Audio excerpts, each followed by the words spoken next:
한 목소리로 같이 읽겠습니다. 이르되 주 예수를 믿으라. 그리하면 너와 내 집이 구원을 받으리라 하고. 아멘. 다시 한번 우리 오신 분들 환영합니다. 아마 자원해서 스스로 원하셔서 오신 분도 계실 것이고, 어떤 분은 강제적으로 오신 분도 있을 것 같고, 안 가면 후환이 일어날까봐 제대로 아침밥 못 먹을 것 같아서, 관계가 불편해질 것 같아서 오신 분도 계시겠지만은 하여간 잘 오셨습니다. 왜 이렇게 오늘 이렇게 여러분들을 초청해서 모시고 오려고 했을까? 싫다고 그러는데도 찾아가서 한 번만 가보자고 그렇게 한 이유가 무엇일까? 오늘 그 이유를 한번 말씀을 드리고자 합니다. 제가 아는 목사님이 계세요. 친하지는 않은데 분당에서 목회를 하시는 분이에요. 이분이 서울 서초구에 어떤 성도님이 그 교회를 나오게 되어서 신방을 가게 되었습니다.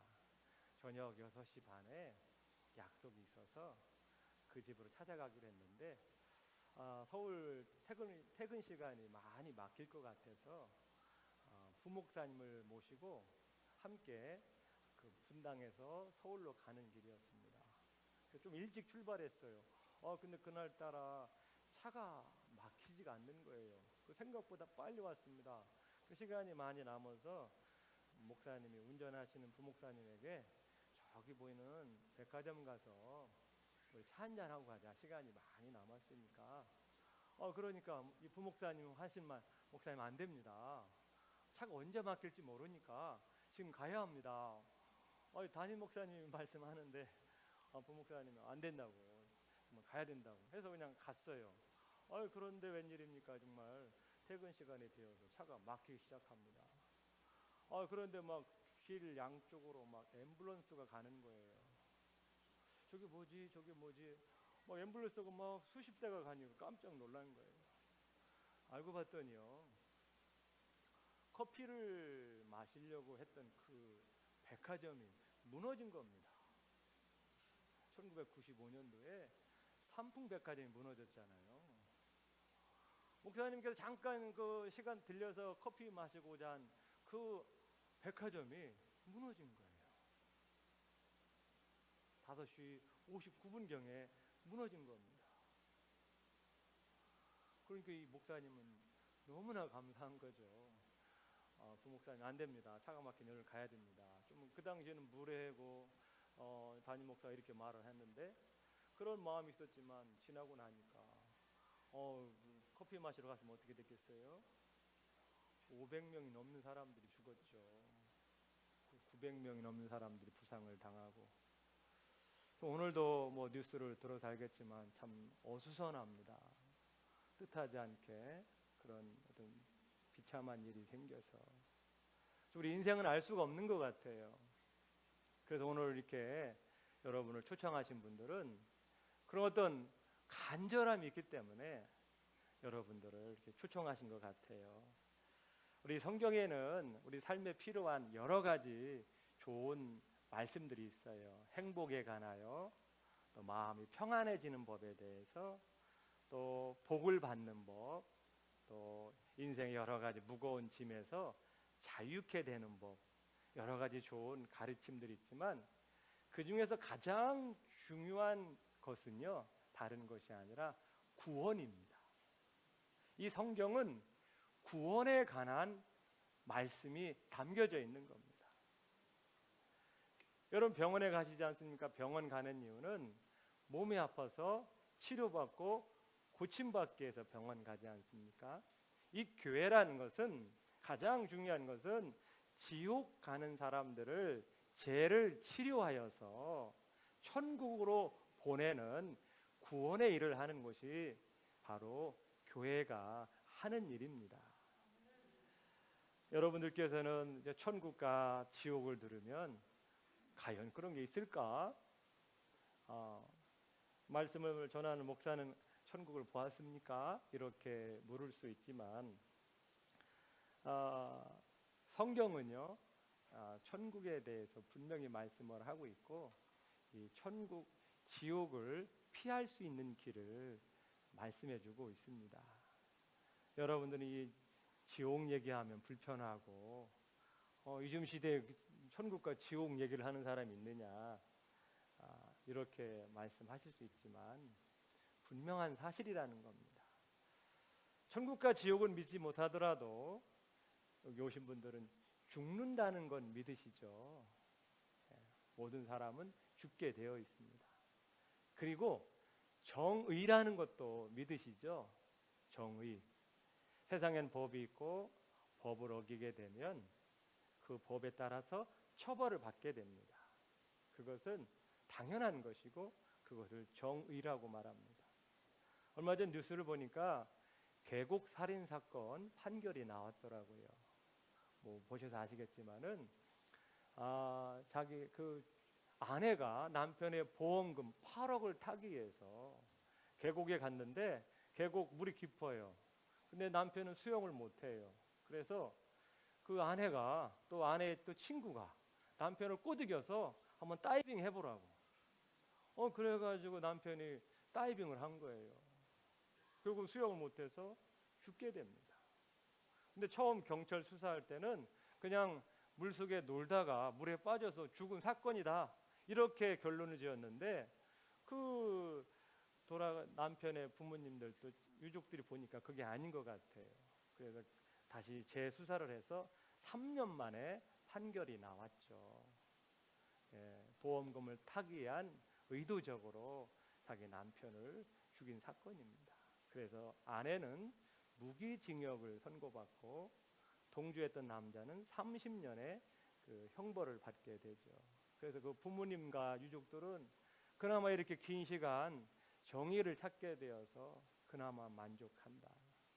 그 남편을, 그 아들을 잃은, 또 동생을 잃은 유족들은 얼마나 그게 마음이 한이 됐겠습니까? 그리고 그 남편을 죽인 아내나 아내의 친구들은 그냥 버젓이 돌아다니고 있고 그 모습을 보면 얼마나 답답을 했겠습니까? 그런데 정의가 찾아졌고 이것이 세상의 정의죠. 마찬가지입니다. 하나님에게도 정의가 있습니다. 하나님에도 법이 있고 법에 어긋나면 처벌을 받게 되어 있고 그 처벌에 따라서 지옥에 간다는 것입니다. 그래서 이 지옥은 정의의 한 결과인 것이죠. 우리 여기 계신 분들, 그러면 누가 천국에 갈 수 있을까? 한번 생각을 해보실 수 있을 겁니다. 이 천국을 가기 위해서 우리는 하나님이 어떤 분이고 천국이 어떤 곳인가를 알면 돼요. 간단합니다. 하나님은 거룩하시고 천국도 거룩한 곳입니다. 이 거룩이란 표현은 우리 일상에 잘 쓰지 않지만 이 거룩이란 표현을 완벽함이라고 바꾸시면 돼요. 완전 완벽함. 하나님도 완벽하시고 천국도 완벽한 곳입니다. 뭐가 완벽합니까? 100% 죄가 없는 곳이 바로 천국입니다. 그러면 죄가 없는 사람이 갈 수 있는 곳입니다. 그럼 이 세상에 누가 갈 수 있겠어요? 갈 수 있는 사람이 없습니다. 완벽해야 되니까. 여러분 어떠신가요? 우리 교회에서는 이 또 죄인이라는 말을 종종 씁니다. 그래서 교회 오면 그런 죄라든지 죄인이란 단어가 좀 불편하고 나는 그 나름대로 잘 살았는데 그렇게 생각하시는 분도 계실 겁니다. 그러나 우리 자신을 한번 솔직히 들여다본다면 제가 있을까요? 없을까요? 아마 부부간에도 말 못하는 그런 일들이 있을 겁니다. 어떤 누구에게도 말 못할 부끄럽고 정말 이것이 다 드러난다면 정말 어디 정말 힘들어서 다닐 수 없을 만큼 우리 삶 속에는 그런 것들이 다 있습니다. 저 또한 마찬가지죠. 목사인 저도 뭐 정말 드러내면 정말 부끄러워서 얼굴 들 수 없는 그러한 일들이 있습니다. 만약 그런 많은 죄들을 가지고 그 재판을 받게 된다 그러면 어떻게 되겠습니까? 천국에 갈 수 있는 사람은 없다는 것입니다. 근데 성경에 의하면 우리가 태어나면서 죽을 때까지 우리의 삶의 모든 일들이 기록이 된다고 말하고 있습니다. 성경 한 구절을 보겠습니다. 요한계시록 20장 12절 말씀입니다. 또 내가 보니 죽은 자들이 큰 자나 작은 자나 그 보좌 앞에 서 있는데 책들이 펴 있고 또 다른 책이 펴졌으니 곧 생명책이라. 죽은 자들이 자기의 행위를 따라 책들에 기록된 대로 심판을 받으니.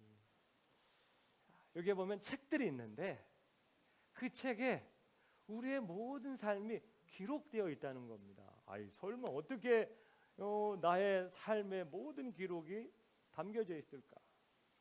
그러나 오늘날 보면 이게 가능하다는 생각 들어요.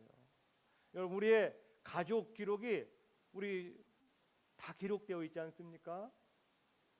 내가 지금까지 살아왔던 주소지가 다 기록되어 있어요. 주민등록 초본을 떼면 지금까지 내가 태어나면서 이사하고 모든 것이 기록되어 있어요. 병원 가면 나의 모든 병원 기록, 치료 기록이 다 있어요. 자동차 이걸 검나하면 내가 지금까지 자동차 사고 난 게 다 기록되어 있습니다. 카톡 내용 다 기록되어 있어요. 전화 내용 다 저장되어 있습니다. 그렇다면 하늘나라에서도 우리의 모든 삶이 다 기록될 수 있다는 게 가능하다는 것이죠. 그런 우리 인생의 모든 기록을 가지고 이제 하나님 앞에 갑니다. 그러면 어떻게 하나님이 판단하실까요? 아, 너 정말 잘 살았다라고 할까요? 아니면 어떻게 하실까요? 우리 죽음 후에는 두 가지 선택지밖에 없습니다. 그것은 우리가 인정하든 인정하지 않든 천국과 지옥이 있다는 것입니다. 그래서 법에 따라서 죄가 있으면 죄의 대가를 치러야 되는데 우리의 삶의 기록을 가지고 하나님 앞에 서면 천국 가기가 어렵다는 것이죠. 불가능하다는 것입니다. 지옥은 정말 듣기도 불편한 단어지만 또 믿기도 어려운 단어입니다. 하지만 이것을 우리가 부인한다고 부정한다고 해서 또 없어지는 건 아니죠. 이 지옥은 예수님께서 직접 하신 말씀입니다. 성경 한 구절을 보면요, 마가복음 9장 43절입니다. 만일 내 손이 너를 범죄하게 하거든 찍어버리라. 장애인으로 영생에 들어가는 것이 두 손을 가지고 지옥 곧 꺼지지 않는 불에 들어가는 것보다 나으니라. 이것은 예수님이 직접 하신 말씀입니다. 지옥을 꺼지지 않는 불이라고 표현하고 있습니다. 상상이 되시나요? 감옥 가는 것도 쉽지 않은데 꺼지지 않는 불에, 그것도 영원토록 있다고 한다면 이건 엄청난 일인 겁니다. 지옥은 단순히 사람들에게 겁주고 공포를 주기 위해서 만들어낸 그런 단어가 아니라 실제로 존재하기 때문에 이렇게 기록된 것입니다. 그래서 오늘 성경은요, 이 죄로 인해서 정말 스스로는 구원할 수 없는 절망의 상황에 놓인 우리 인간에게 구원의 길이 있다는 것을 알려주고자 이 성경은 기록된 것입니다. 제가 한 가지만 묻겠습니다. 사람이 왜 죽을까요? 그런 생각 별로 안 하시죠. 그냥 당연히 죽는 거라 생각하지만 원래 사람은요, 죽지 않도록 만들어졌습니다. 이 영원하신 하나님께서 영원하신 하나님으로부터 우리가 나왔기 때문에 사람은 하나님과 함께 영원토록 살도록 되어져 있었던 것입니다. 그게 여러분 잘 이해가 안 되시죠? 제가 뭐한 가지만 말씀드린다면 이게 이제 줄기가 있죠. 이건 줄기 살아 있는 거죠. 이 나무에 붙어 있기 때문에 미안하지만 이게 나무를 제가 이렇게 띄었습니다. 그러면 이 줄기는 살아 있는 것입니까? 죽어 있는 것입니까? 이게 파릇한데요. 지금은 뭐 살아 있겠죠. 여기 안에 아직도 물기와 영양분이 있기 때문에 물기와 영양분이 있는 동안에는 아마 이 신선함을 유지할 수 있을 겁니다. 그러나 얼마 안 되어서 내일 이맘때면 아마 시들해져 있을 것이고 아마 조금 지나면 말라 비틀어 없어질 것입니다. 우리가요 원래는 하나님과 이렇게 붙어 있어서 영원토록 살도록 만들어져 있었습니다. 그런데 이 나무가 띄어진 것처럼 우리가 하나님으로부터 떨어져 있다는 겁니다. 그 떨어져 있는 이유가 뭐냐? 죄로 인해서 사람이 떨어질 수밖에 없다는 겁니다. 하나님은 거룩하신 분이고 완벽하신 분인데 사람은 계속 죄를 짓다 보니까 어떻게 돼요? 자연스럽게 멀어지게 되고 분리되게 되어 있다는 겁니다. 우리 젊은 남녀가 연애에서 사랑에 빠집니다. 너무너무 좋아서 결혼을 하지 않습니까? 정말 영원토록 행복할 것 같던 이 부부 관계가 어느 날 금이 갔습니다. 알고 봤더니 한쪽에서 결혼 서약을 어긴 겁니다. 결혼 서약을 어기다 보니 어떻게 해요? 가까웠던 이 사랑도 죄로 인해서 부부 관계가 멀어지고 분리된 것입니다. 마찬가지입니다. 우리가 하나님으로부터 분리되면서 이제는 어떻게 돼요? 이 가지가 때가 되면 죽듯이 우리 인생도 분리되어서 영원한 삶으로부터 분리되어서 때가 되면 죽을 수밖에 없다는 겁니다. 그래서 우리 인생은 70년이 될 수 있고 80년이 될 수 있고 뭐 90년이 될 수 있지만 때가 되면 죽게 되어 있다는 겁니다. 그래서 오늘 하나님께서는 이 죄로 인해서 영원히 죽을 수밖에 없는 우리 인간에게 해결책을 주셨다는 겁니다. 이 사람은 이 죄의 문제를 해결할 수가 없어요. 내가 착하게 살고 바르게 살고 싶지만 안 돼요. 그런데 하나님은 하실 수 있다는 겁니다.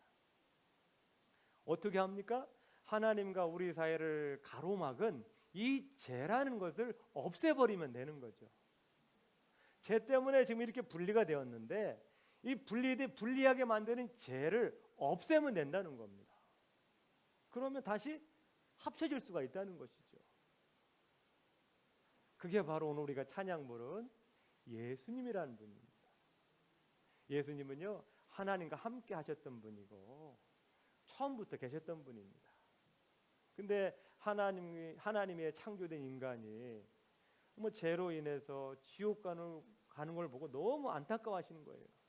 그래서 어느 날 하나님께 물었습니다. 아버지, 저는 저 세상에 살고 있는 사람을 사랑합니다. 저는 그들이 아버지의 법을 어긴 대가로 지옥 가는 걸 원치 않습니다. 그들이 용서받을 길은 없나요? 하나님이 한참 생각하시면서 이렇게 말을 합니다. 예수야, 한 가지 방법이 있다. 지구로 가서 인간이 되거라. 그리고 완벽한 삶을 살아라. 그리고 나서 십자가에 못 박혀 죽어야 한다. 그래서 나의 법을 어긴 대가로 사람들이 받아야 할 죄가를 치러야 한다. 만약 네가 그렇게 한다면 나는 그들을 용서할 수 있다. 그러면 내 책에 기록된 사람들의 모든 죄를 없애주겠다. 이렇게 말씀하셨습니다. 그래서 예수님은 그 하나님의 말씀을 붙잡고 이 땅에 내려오셔서 아기로 태어나셨고 그리고 십자가에서 죽으신 것입니다. 여러분 십자가라는 말을 많이 들어보셨죠? 왜 죽는 방법이 뭐 칼로 죽을 수 있고 총으로 죽을 수 있고 뭐 교수용으로 죽을 수 있는데 왜 십자가였을까? 이 십자가라는 것은요 사람들이 만들어낸 죽이는 방법 중에서 가장 잔인하고 가장 고통스러운 방법이었다는 겁니다. 이 노마 시대 이걸 만들었지만 노마의 때도 이게 너무나 잔인해서 이걸 폐지했다는 겁니다. 여러분, 사람이 죽을 때 고통을 받잖아요. 예를 들어서 1부터 100까지의 고통의 강도가 있습니다. 그냥 칼로 그냥 한 칼에 죽으면 그냥 고통스럽지만 금방 죽죠. 그런데 이 십자가의 형벌은 1부터 100까지가 있다면 이 고통을 1부터 100까지 다 겪고 나서 죽게 되는 것이 바로 십자가라는 거예요. 십자가는요, 그냥 내가 죽고 싶어서 죽을 수가 없어요. 이 고통이라는 고통을 다 느낀 다음에 그리고 마지막 100이 되고 나서 죽는 거예요. 십자가에 못 박혀있기 때문에 내가 어쩔 수가 없는 거예요. 그냥 고통과 피와 물이 빠지면서 1부터 100까지 채워져야 죽게 되는 아주 잔인하고 끔찍한 형벌이 바로 십자가인 거예요. 왜 이렇게 끔찍한 방법을 했을까요? 우리 인간들이 지은 대가가 너무나 커서 웬만하면 하나님의 분노가 풀리지가 않는 거예요. 여러분, 화가 나면 이게 막 화가 막 속에서 넘쳐나면 이게 잘 안 풀리잖아요. 그래서 막 이게 막 뭐 화풀이를 해서 이 마음에 있는 화를 풀어내야 그래도 마음이 풀리잖아요. 우리를 향한 우리의 죄가 얼마나 하나님을 노엽게 하고 화나게 했으면 웬만한 형벌 가지고는 하나님의 그 진노가 풀리지 않는 거예요. 가끔씩 영화를 보면 예수님 영화 보면 예수님이 막 매를 맞는 장면이 나와요. 아주 등치 큰 사람이요, 회초리를 가지고 사람 몸을 때려보세요. 온 힘을 다해서 막 때려보세요. 얼마나 아프겠습니까? 등짝을 때리는데. 그렇게 해서도 하나님의 분노가 풀리지 않는 거예요. 그래서 가장 잔인한 십자가 형벌을 통해서 하나님은 그의 모든 분노와 저주를 예수님에게 다 쏟아 부은 겁니다. 그래서 이제 하나님께서는 마음이 편안해지신 거예요. 그렇게 해서 예수님은 십자가에 돌아가신 겁니다. 이제 하나님께서 구원의 길을 열어놓으셨어요. 우리가 해야 될 일이 있습니다. 하나님은 길을 만들어 놓으셨고 이제는 우리의 몫입니다. 그것이 오늘 읽은 말씀입니다. 주 예수를 믿으라. 그리하면 너와 내 집이 구원을 받으리라. 간단하죠. 우리 성경의 구원은 간단합니다. 주 예수를 믿으라. 이거입니다. 두 가지죠. 이게 주라는 말이 나오고 예수라는 분이 나옵니다. 이 주라는 것은요, 말 그대로 주인이라는 뜻입니다.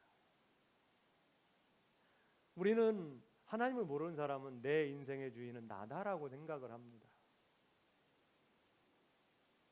그렇게 생각하시죠. 내가 내 생명의 주인인데 그렇지 않다는 거예요. 내가 내 생명을 스스로 만들어낸 게 아니지 않습니까?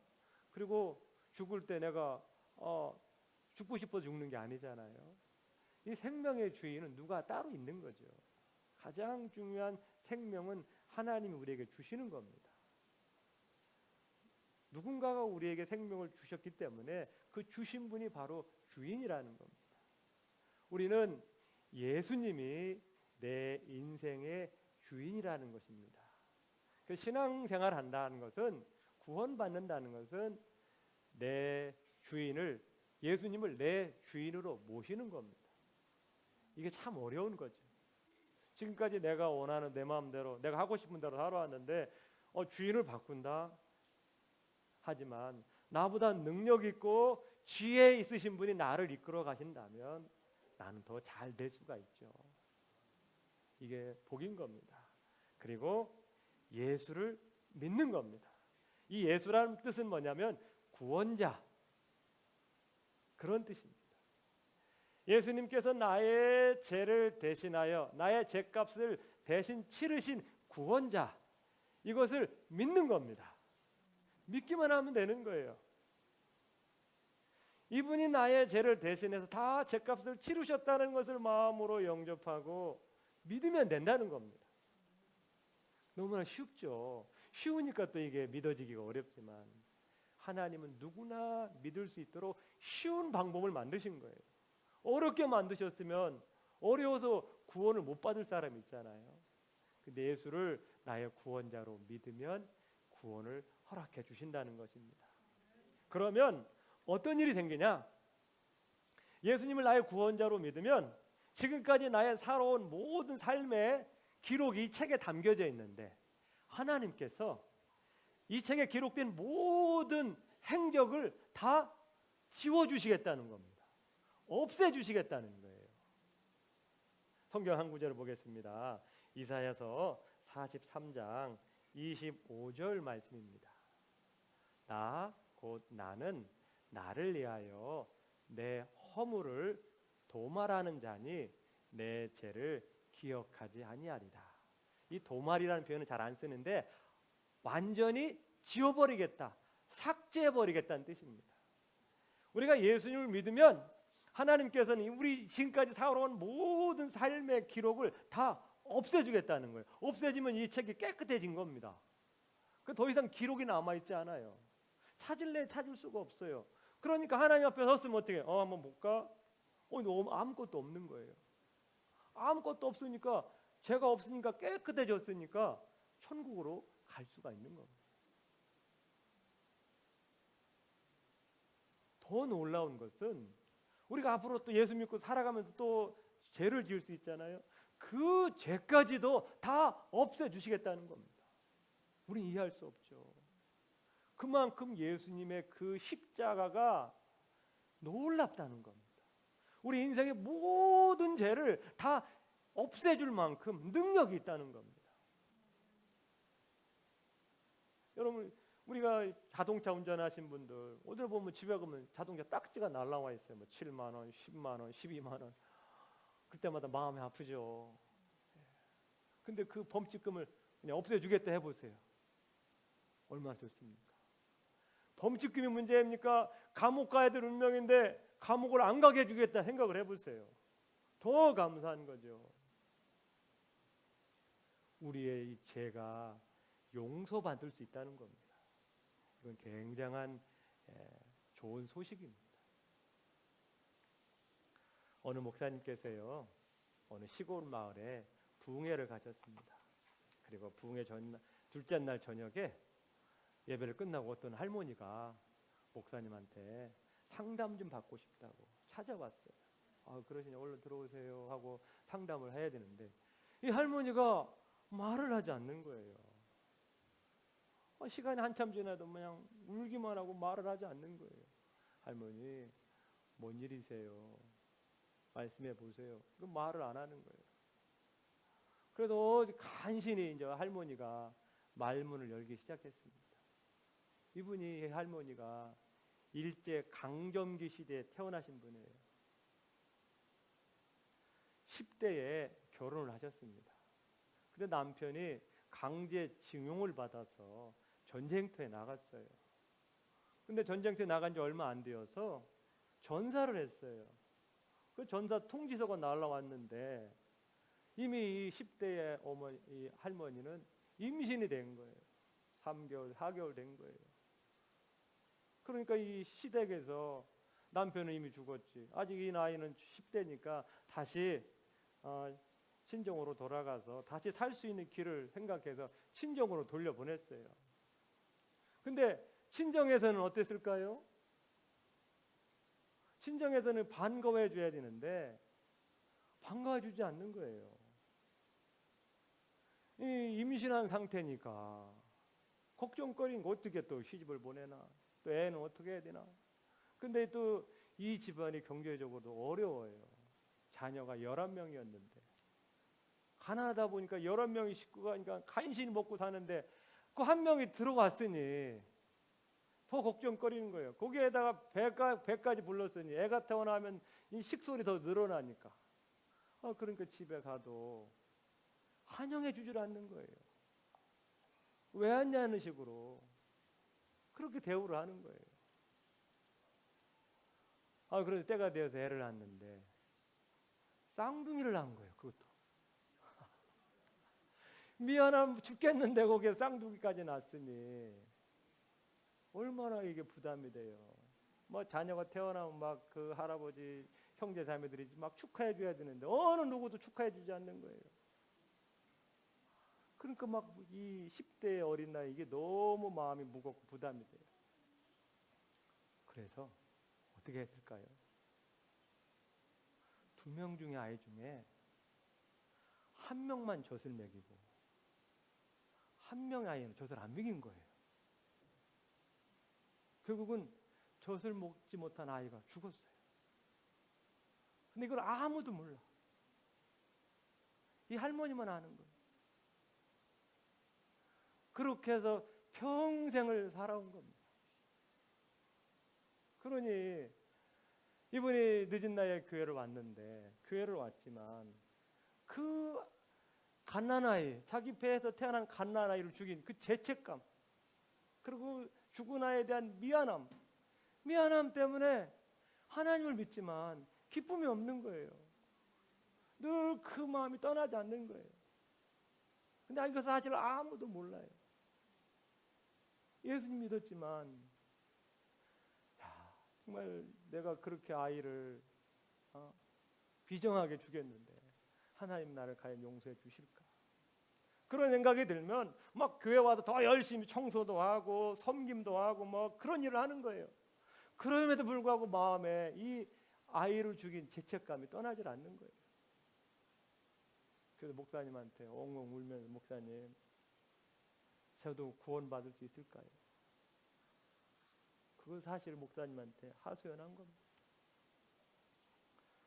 근데 목사님께서 다시 한번 예수님의 십자가의 사랑을 전하면서, 우리 하나님은요, 용서 못할 죄가 없고 용서하지 못할 죄인이 없습니다. 하나님은 모든 죄를 용서해 주실 수 있고 모든 죄인을 용서해 주실 수 있습니다. 그래서 목사님께서 저를 따라해 보세요. 예수님 때문에 저를 용서해 주셨습니다. 이게 말을 못하는 거예요. 예수님께서 나의 모든 죄를 용서해 주셨습니다. 그 말이 안 떨어지는 거예요. 몇 번 하니까 그 말을 따라한 겁니다. 예수님께서 나의 모든 죄를 용서해 주셨습니다. 그렇게 하고 집에 갔어요. 그 다음날 부흥회를 마치고 이제 목사님은 올라오려고 하는데 막 여기저기에서 막 웃음소리가 나는 거예요. 알고 봤더니 그 할머니가 웃기 시작한 거예요. 그게 담임 목사님도 깜짝 놀랐다는 거예요. 지금까지 저 할머니가 웃는 모습을 보지 못했는데 저렇게 웃는 모습 보니까 너무 좋다. 이것이 하나님의 사랑입니다. 오늘 저희가 우리 오신 분들에게 이 좋은 소식을 전하기 위해서 모신 것입니다. 얼마나 제가 잘 전달했는지는 모르겠지만 여기 계신 모든 분들 아직 예수님을 마음에 영접하지 못했다면 오늘 말씀을 생각하시고 우리의 죄를 하나님 앞에 아뢰고 이제 내가 하나님과 함께 인생을 살겠다, 그런 마음이 있으시면요, 하나님께서 여러분들에게 찾아오실 겁니다. 그리고 오늘 제가 말한 말씀이 믿어지게 될 것입니다.